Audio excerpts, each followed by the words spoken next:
Hello guys! Welcome back to my YouTube channel. So for today's video, ang i-share ko po sa inyo ay yung nabili ko pong wireless lavalier microphone. So nabili ko lang po ito sa Shopee.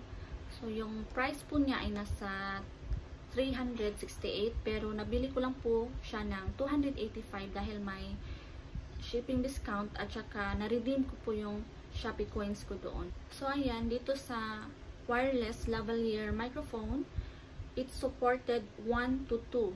Tapos pwede po siya sa live show, interview, at vlog short video. So yung function niya, plug and play, 20 meters of accessible reception, precise radio, clear timbre, highly sensitive, and widely compatible.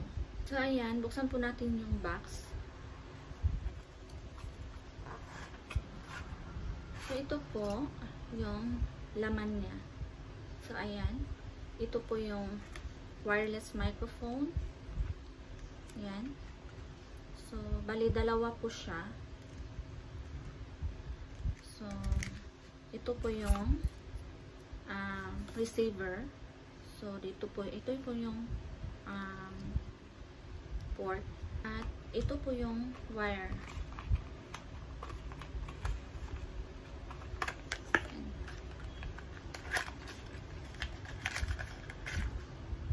Ayan.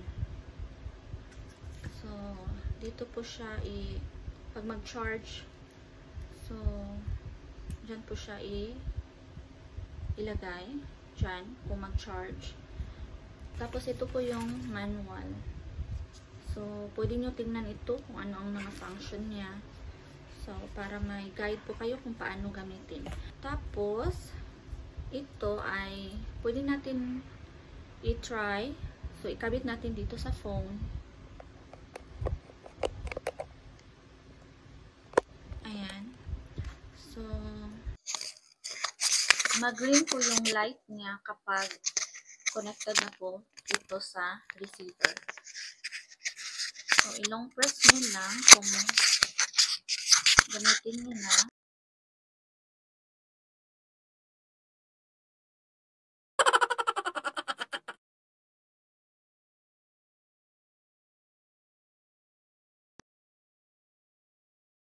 Ayan, pwede nyo nang gamitin.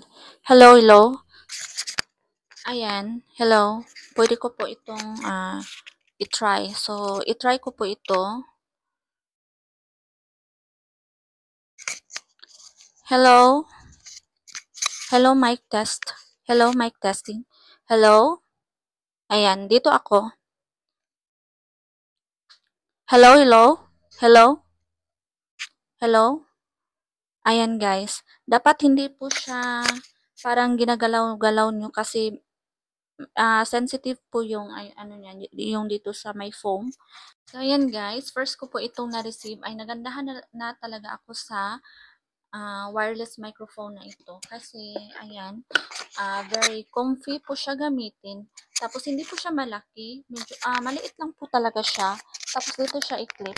Ayan. Ayan, kung gusto nyo ng ganito ay maglagay lang ako ng link sa description box para ma-redirect kayo sa shop na nabilihan ko po. So, ayan, yun lang po at don't forget to like and subscribe my YouTube channel. Thank you for watching. Bye!